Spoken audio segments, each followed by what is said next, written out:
Hello, everybody. Welcome. Happy Wednesday.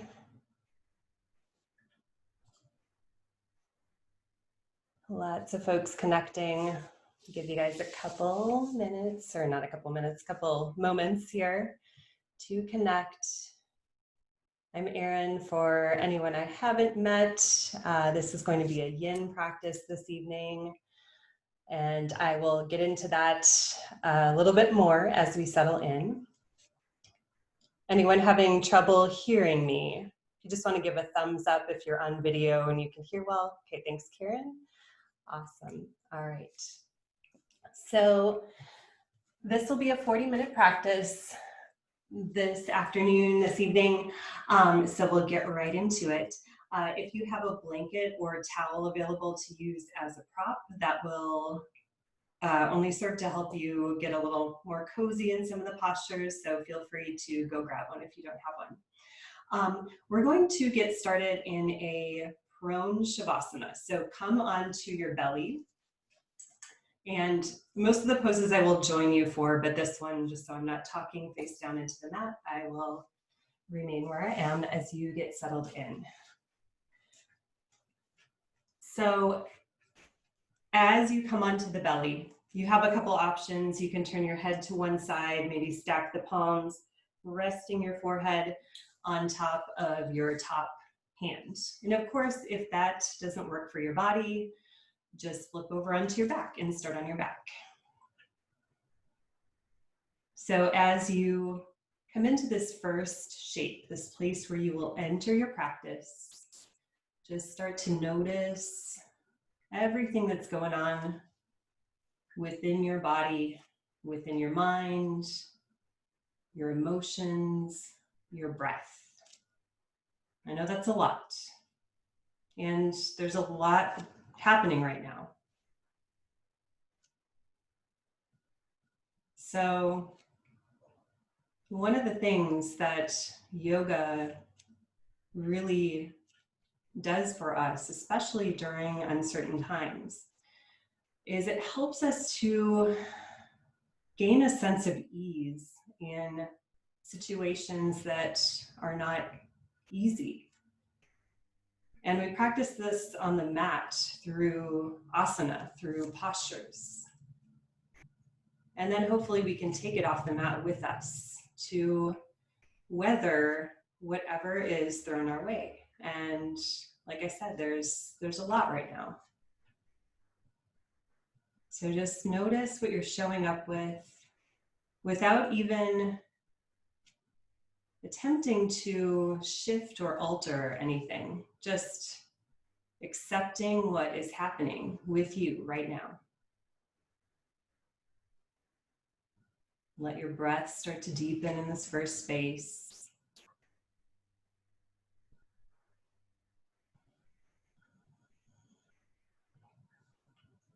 Noticing if your breath is already pretty smooth, pretty even, or if it needs some time to get there.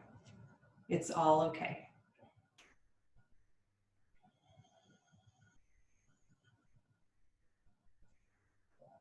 Just take a few more breaths in this first space.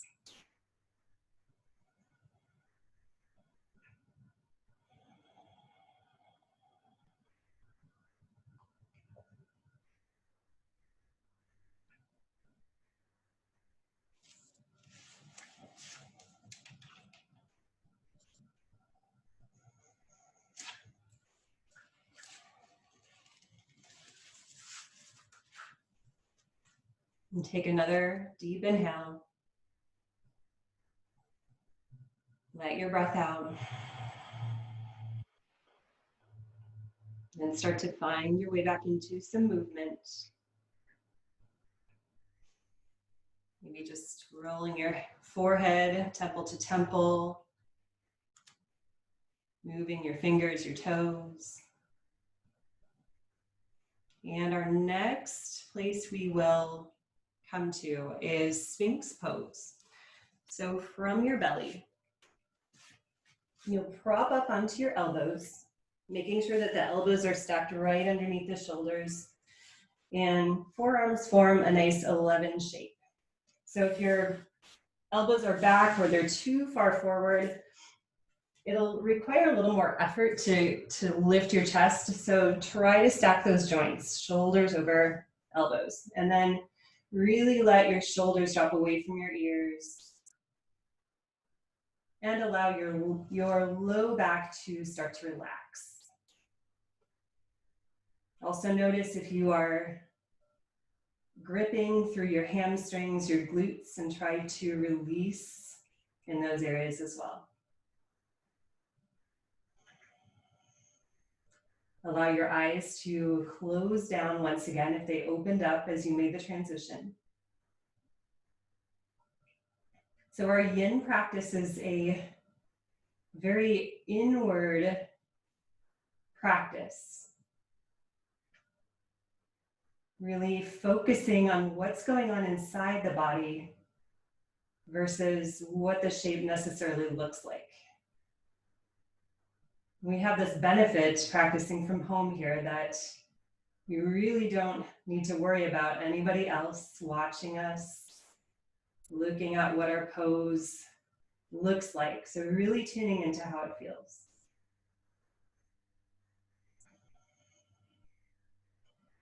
If it feels straining to hold the head up, you can let the chin drop down here, but try not to let the chest sink to where the shoulders hunch up by the ears. Try to keep your shoulders dropping down. So with our yin practice, we set up a shape, make any minor adjustments, and then find that stillness, find that place where we can really start to soften against sensation, discomfort. In some poses, that's a little more challenging than others. And really relaxing out of any effort. Some call yin the other side of yoga. We practice a lot of really active, hot, sweaty, quick moving yoga in our culture. And this is a really nice, still and restorative practice. It doesn't mean it's necessarily easy. We do want to look for sensation within the postures. But then we find that stillness and we find that release, that surrender.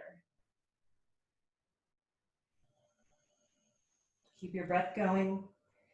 And if you need a little bit more from your back bend, you can take your fingers and angle them toward the edges of your mat and start to press into your hands to straighten your elbows, taking yourself deeper into the back bend. We call this seal pose. Of course, if it's too much, just come back.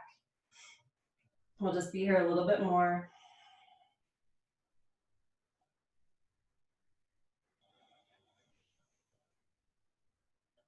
And again, notice if the shoulders hunched, if the glutes and the hamstrings clenched up, just try to release, try to surrender and breathe here.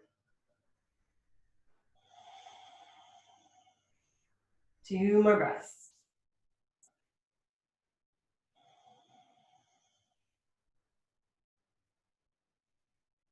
And as you exhale your next breath, come down to elbows, and then let your chest soften all the way down to the mat.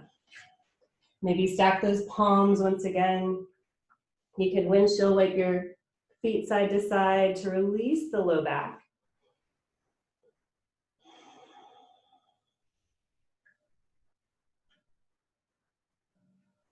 And as we continue to release that back bend, we'll come into our next posture, which is our child's pose. So press up and press back, hips toward heels, whenever you're ready, taking any movement of release as you make your way into your child's pose. Now your knees can be pretty wide here to get into the hips a bit more, or keep the knees closer together to target the low back.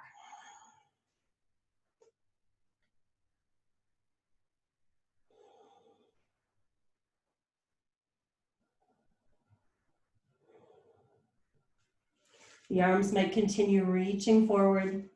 If you'd like to swim them around to reach your hands toward heels, arms resting by your sides.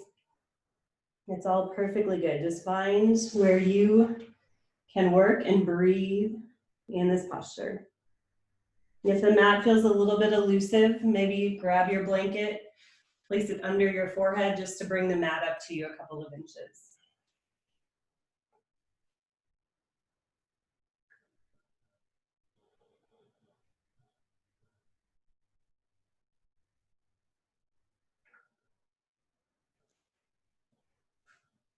Allow yourself to soften into your arms. If your elbows are really locked, maybe give them a bend so that the forearms can soften down to the mat. Hips are nice and heavy toward the heels.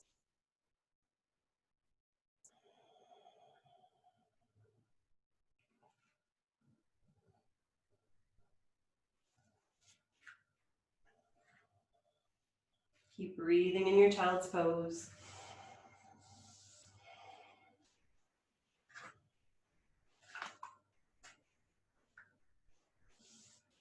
And as we find stillness and find that release and softening, the other big component to our yin practice is the time that we spend in these postures. So it's a longer hold, as you're noticing. And what that does is it gives the body an opportunity to really relax into this space that we're creating. When we do that, we can get past the superficial stretch of just the muscles and get into connective tissue, fascia, joints, ligaments, all these tissues that when we don't stretch, they get tight, they limit our mobility over time. Notice where you might be able to release a little more engagement or tension out of your body.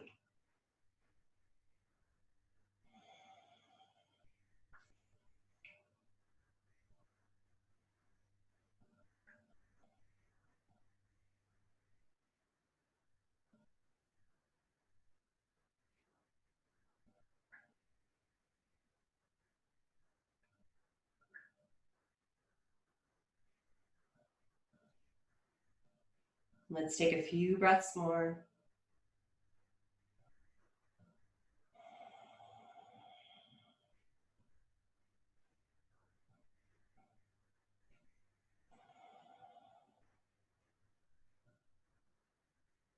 Notice where you've softened.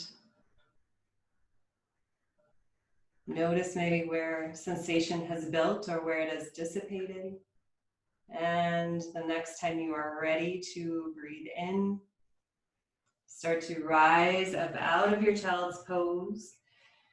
You can come right up into tabletop position if you're ready for it. If you need some movement along the way, or if you need to just sit up on your shins for a few moments in stillness, you can do that. And as we come to our tabletop, I like to employ this blanket under my knees. Even if you don't have any knee issues, just giving yourself that extra padding. And find some movement here that feels organic and good in your body. Maybe that's a sway of the hips, letting the chin dip down, circling the head. Maybe cat and cow feels appropriate. Finding some movement in between these holds of stillness is another key part of our yin practice. A few more breaths here.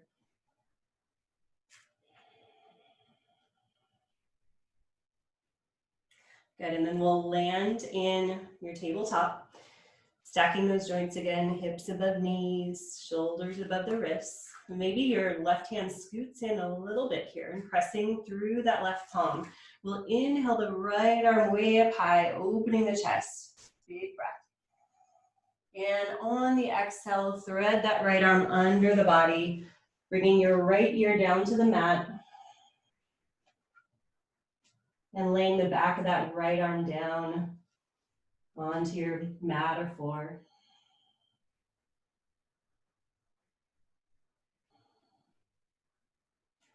The left arm might walk forward and maybe over to the right corner of your mat, or you can also take your left arm and thread it behind your back.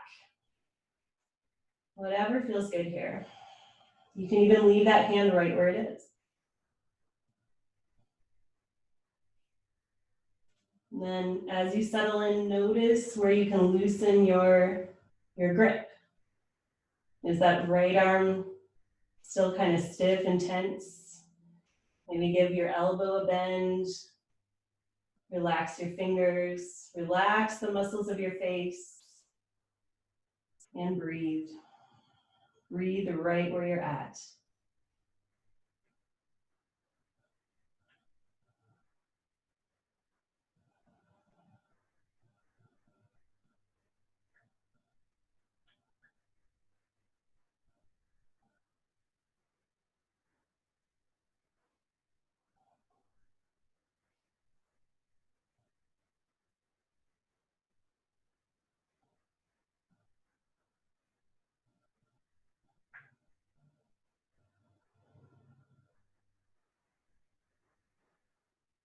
Final breaths here on this first side.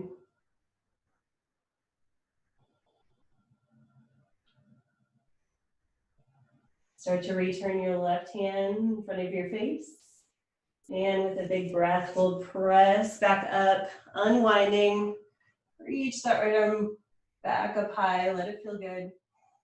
And then land in your center in your neutral tabletop.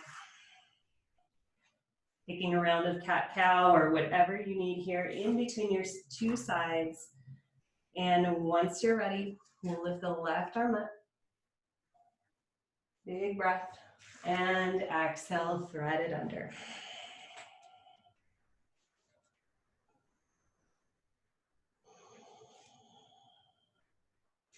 Take the time to notice what's going on over here on this side. Might not be totally the same from right to left. And if that right arm wants to walk up and over, you can do that, or take that wrap behind your back.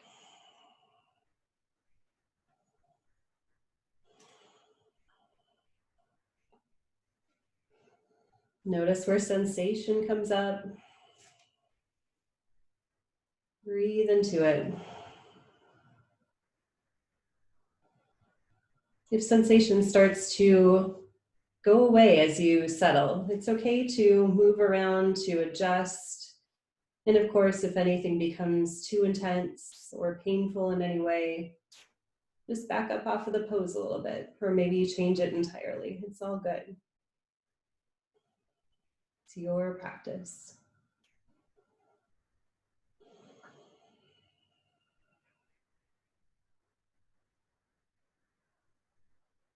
And again, when we're at home, no one there to judge. Of course, often we're our own biggest critic on the mat. So being kind to yourself as you move through the practice.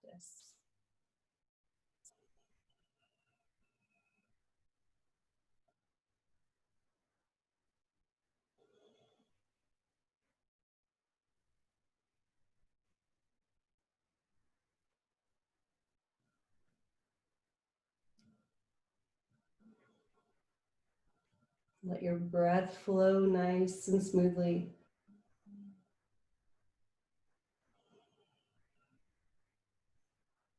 Where you feel tight, where you feel tense, see if you can send your breath there. See if you can soften.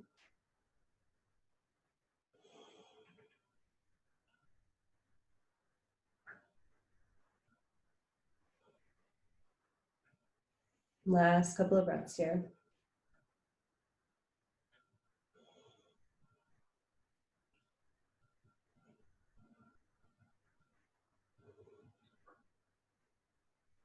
And we'll start to return that right hand in front of you if it moved. With the breath in, press, step out of it. Reaching the left arm high. And once again, find your movement, find your release, anything that would help your body feel good. And you stay in a pose for a while. It usually feels pretty good when you finally release. So let that movement just feel good. And we'll come next, when you're ready, no rush, come next to a seated position. And we're going to set up our square pose, which you might know as double pigeon in a more active practice. Yin postures have their own names, not to be confusing, but just because the energy, the intention behind them is a little different, even when the shape looks the same. So let's start with the right shin in front of the left. And you can take this as an easy seat, kind of cross-legged position, or if it feels okay in your body, you can take this right ankle and stack it on top of your left thigh. And ideally, the ankle, the foot will hang over the edge here of your left thigh. And you'll notice I have a lot of space here, tight hips. And if you're there with me, you can take this blanket and wedge it in between to give your body something to rest on, okay? And of course, if you feel this really intensely in your knees, we're trying to feel the stretch deeply in the hips, not in the knees. So if this stack is not working, just come back to have that shin in front. So as we get settled here, you might notice right away that we're kind of up in the ante here on sensation. And you might stay right here with hands resting comfortably on your thighs or next to you, closing the eyes down and just breathing here with the spine upright. Or if it feels appropriate, walking the hands forward, taking this into as much of a forward fold as you need. Trying to keep both of the sits bones grounded if you're coming forward.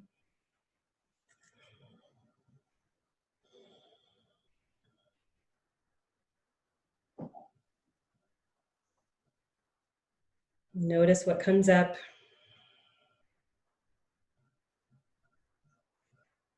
For a lot of us, there will be some discomfort in this deep hip opener. Once again, we don't want any pain in the posture, but if it's discomfort, can we stay there? Can we breathe into it? That is really the name of the game of this practice.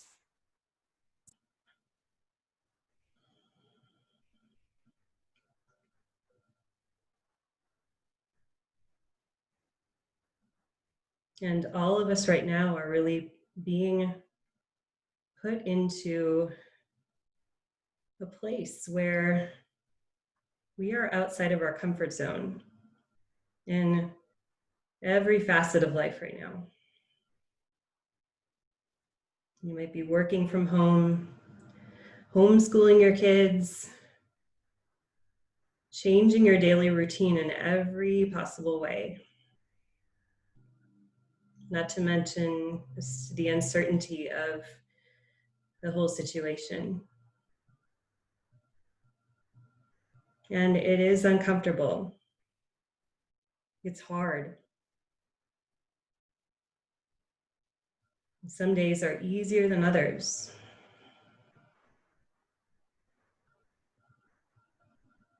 But what happens when we can sit with our feelings, our discomfort, our sadness, our anger, and sit with it and be with it and breathe with it, versus rallying against what's happening? How does that change the experience? Let's take a few more breaths.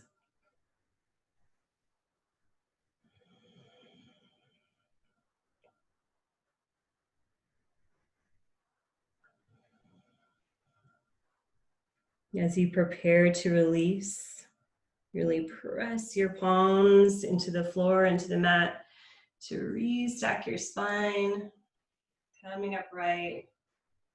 Let that upright feeling feel good. And then carefully unravel your legs. This is one of those poses that might feel like your legs will never move again after being in it for a few minutes. We'll take a few windshield wipes side to side, countering that rotation. And then we'll come right into the second side. And take your blanket across the way. And find that cross-legged left shin in front. See how that feels. It's really okay to approach these poses just like the practice. It's a slow practice. So no need to rush to the finish line. And then if it feels okay, stacking left ankle on the right thigh. I've still got a good, good amount of space over here. So I'm using my blanket on both sides. Your mileage may vary. Sometimes one side is a little more open than the other. Again, just take care of those knees. Take care of your whole body, but the knees will really be the ones to feel it if you're going a little too deeply in. And once again, with that directive of not rushing toward the finish line, you can spend as many breaths or the entire hold sitting upright. And if and when you're ready, walking it forward.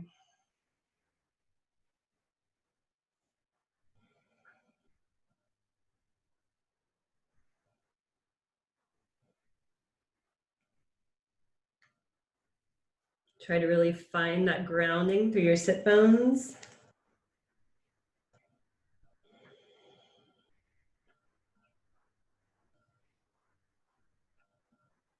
If you're folded, your torso will effectively put a little additional weight on this top leg. So if it's too much, just dial it back.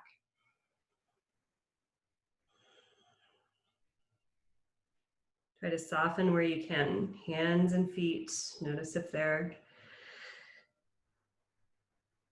tense, if they're grippy. If your jaw is clenched, let that go. Soften your forehead.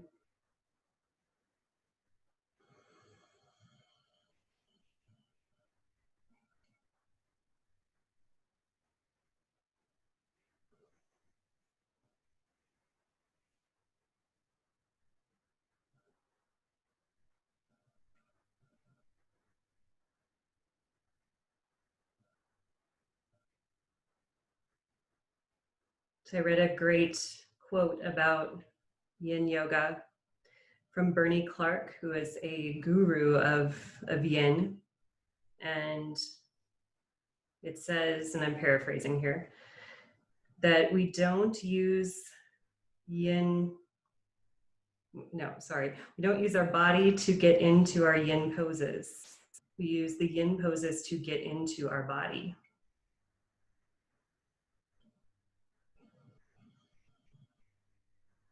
Keeping that focus on what's going on. How does this feel in your body? How does it feel? What does it bring up for you in your thoughts, in your emotions, in your breath?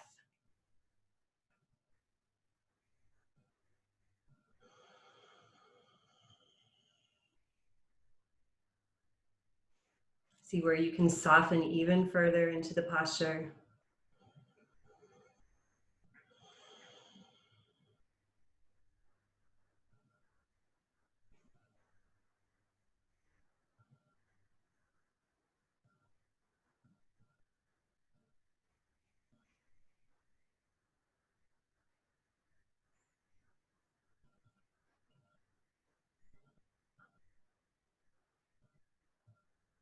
You're almost there.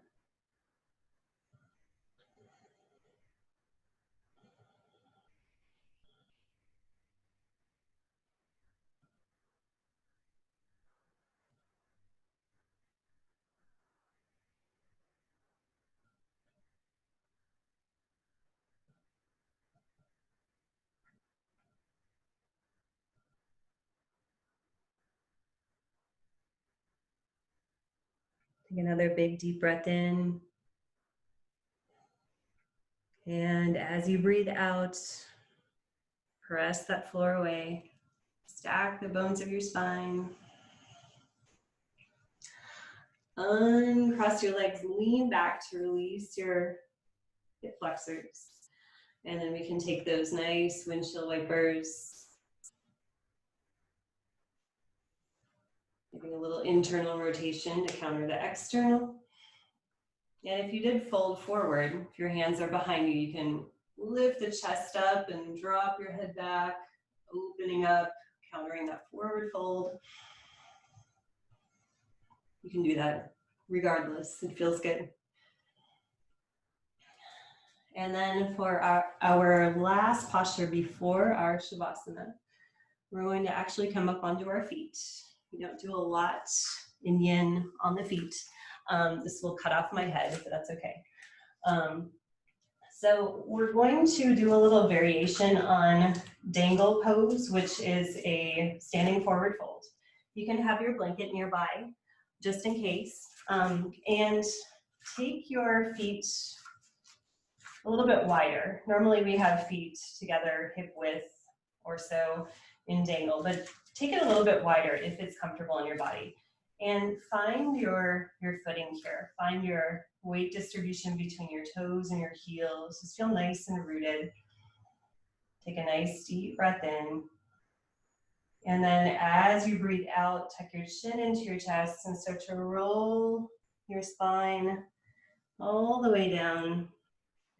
Taking your hands to the mat. Now here's where we can use our blanket potentially. Because if you want to keep your hands grounded, that's perfectly fine. If you like to ragdoll through your arms, and you can arrange it so that your prop gives your arms a little bit of support, you can do that. And even if you're just suspended here in your upper half, feels pretty good to let the weight of the crown of your head, your whole upper body just really relax and drop down. Keep a soft bend in your knees, maybe a more generous bend if you're really tight in the hamstrings.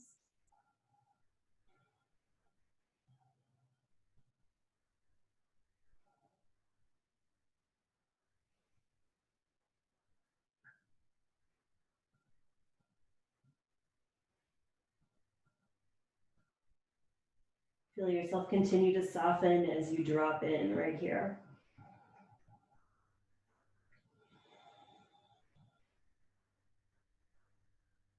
If you've got that ragdoll grip, opposite hands to opposite elbows, you can switch it out.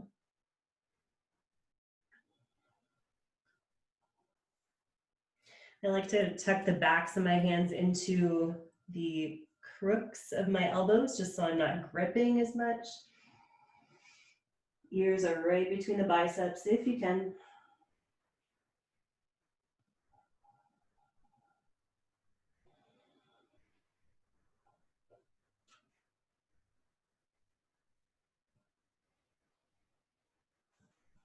If your arms become uncomfortable, you can always just take those hands onto the mat for support. We'll just be here a little bit more.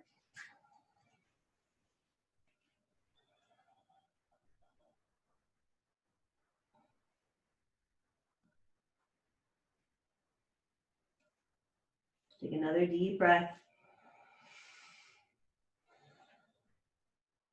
And then give your knees a little more generous bend as you round the spine all the way up, one vertebrae at a time. Head comes up last, and roll those shoulders up and back. Yeah, I'm sorry, I'm noticing that almost my whole upper half is cut off, but that's okay. Just make this movement your own. You can twist side to side and gradually bring those feet in toward the midline, taking any movement here that you need.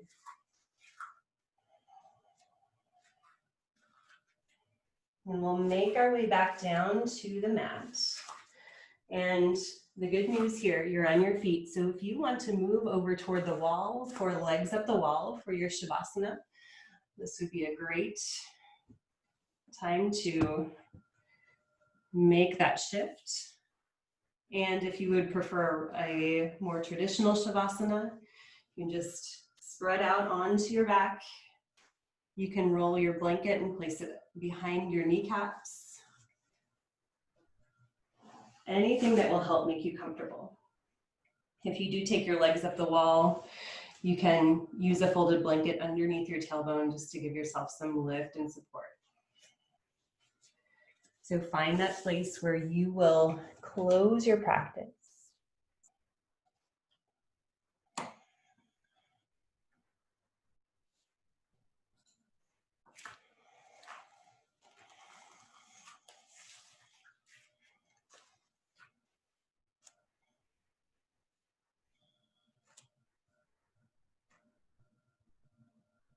Any shifting, any final little movement. Just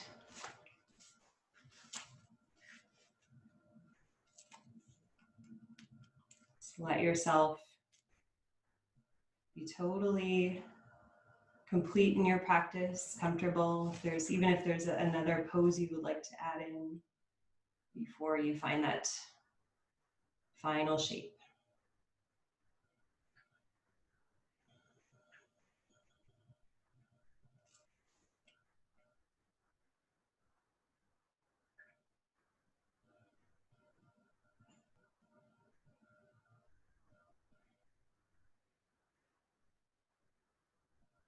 And as we find this ultimate surrender in this corpse pose, Shavasana,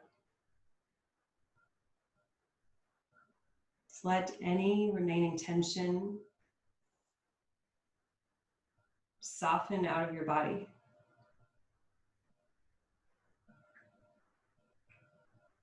Your control over the breath. Just let that go.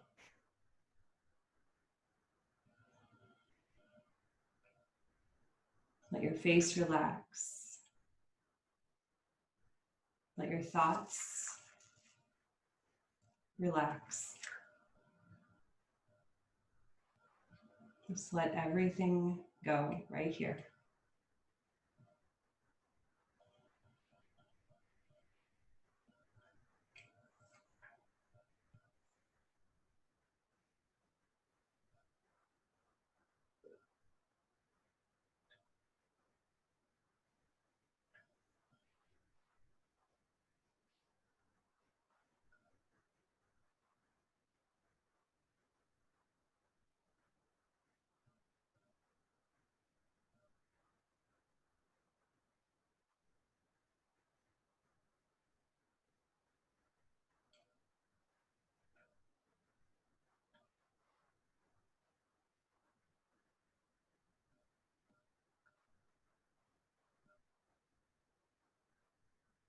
You are welcome to remain in this space for as long as you need to.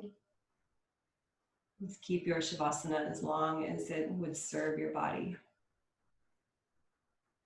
Give yourself this time to heal, to restore.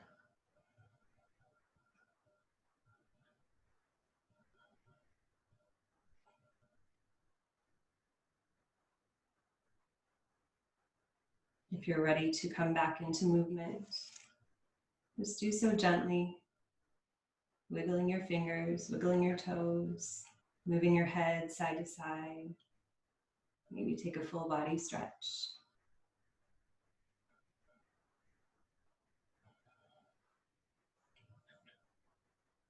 Rise up to seated only when you're ready.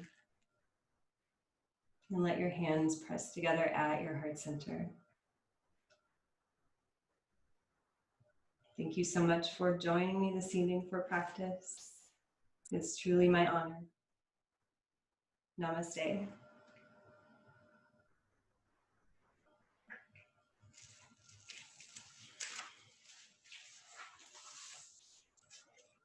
Thank you guys so much. I'll be back on Friday. Have a great week.